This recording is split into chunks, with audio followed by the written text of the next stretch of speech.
Aloha, this is Chrissy, and this is Nathan.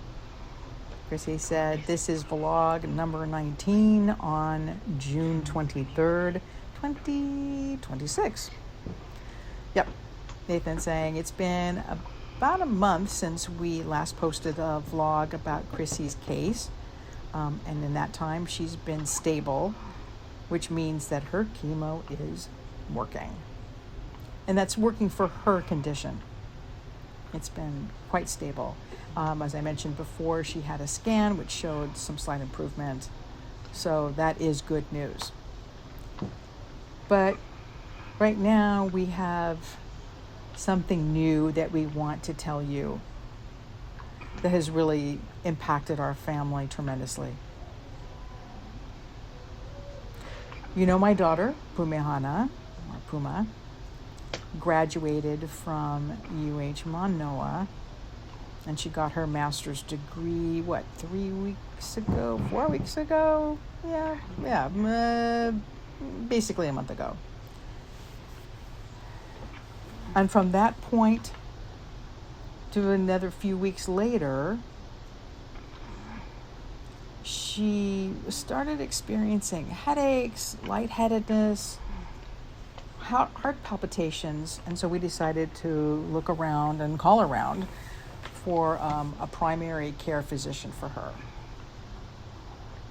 So we were able to locate an outpatient primary care provider, and we scheduled an appointment for her to go, and she was examined and blood was drawn for blood tests, and that was actually it was a morning appointment. So Puma went off with some friends and she went out, and in the meantime we got the results of the blood test with the orders that she be taken to ER because her hemoglobin count was at 6 when typically it should be at 12. So hers was quite low at 6, and the doctor was very concerned and wanted her to go to the ER for further testing and blood transfusion.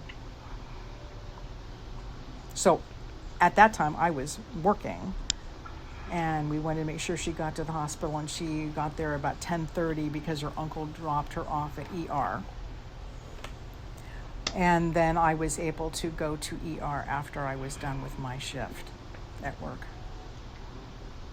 So they later admitted her to the hospital, and that they found out that actually the blood count, her red blood cell count, was quite high, but the white blood count was very low. So the doctor was extremely concerned and wanted to do more testing.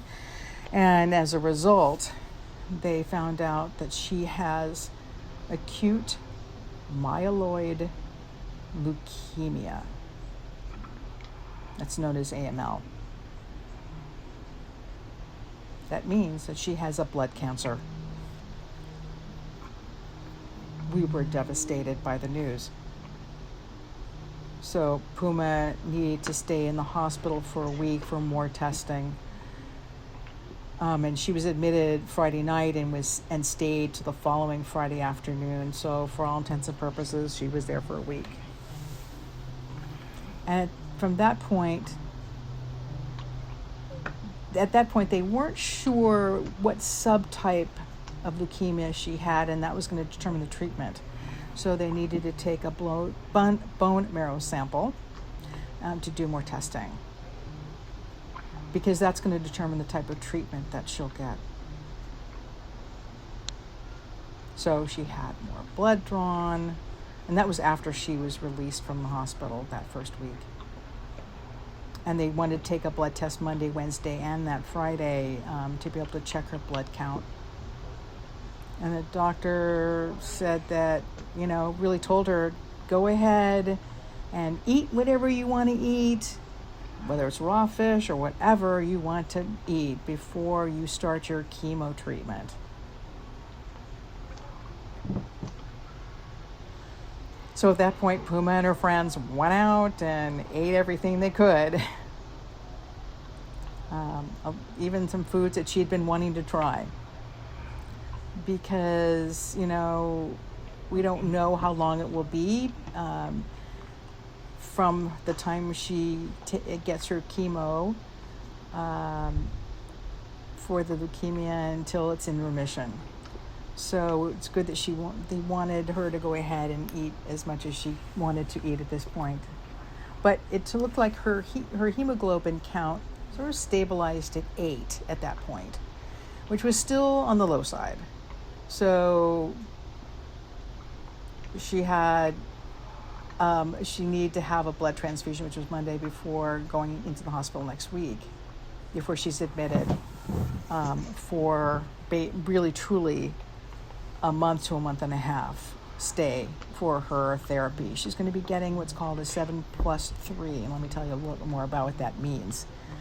It means that when she had first seen her doctor, they didn't know what subtype of leukemia, so they need to wait for the results. Well, that occurred in the week that she was there, and so last Monday when she had her latest doctor visit, she did get the results, and basically the subtype is intermediate to high risk, which is a very aggressive type of leukemia. So the decision was made that she would be given a 7+3 treatment, or that therapy, and it's basically she's admitted to the hospital. She starts chemo on day 1 all the way through day 7, and then following the 7-day treatment, she's for 3 days given a different type of chemo drug. The goal is to destroy the cancer cells that are in her bone marrow. It's technically what happens. So after the 7+3, then she needs to stay because her immune system will be so weakened and febrile.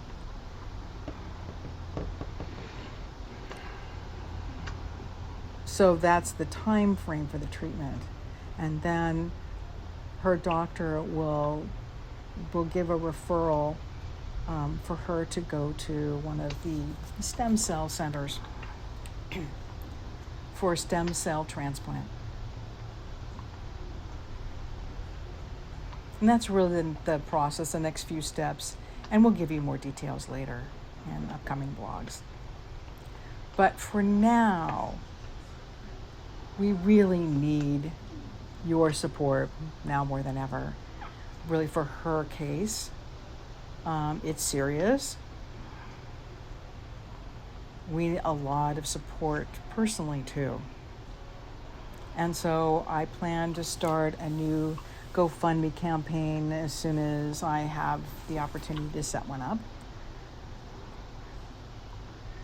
And if you want to make a donation through the GoFundMe campaign, or you prefer to donate another way, and Chrissy said Venmo, you actually can do either, and you can do Venmo through our inbox, either Chrissy's, mine, or even Puma's. So we really want to be able to raise and save enough money for her treatments, her medical bills, anything the costs associated with travel, or anything that she's going from center to center, anything that's related to her healthcare costs. Also, we need your prayers and your support as well. If you happen to see this link, please feel free to share with whoever. If you want other people to know we're happy that they join in as well. Your blessings, your prayers, your thoughts. We know that you, our community, our world, is always there for us, and we love you so much for that, and really appreciate your support that you've been providing us all along, really, for Chrissy. And now we need that also. And so we want to thank you again, really. Yes, thank you so much, Chrissy Sang, for your support that's been ongoing. We are so grateful. Nathan saying that as soon as we set up the GoFundMe campaign, we'll go ahead and we will broadcast it on Facebook, and you can do as you want with it. Thank you so much, and we love you so, so very much.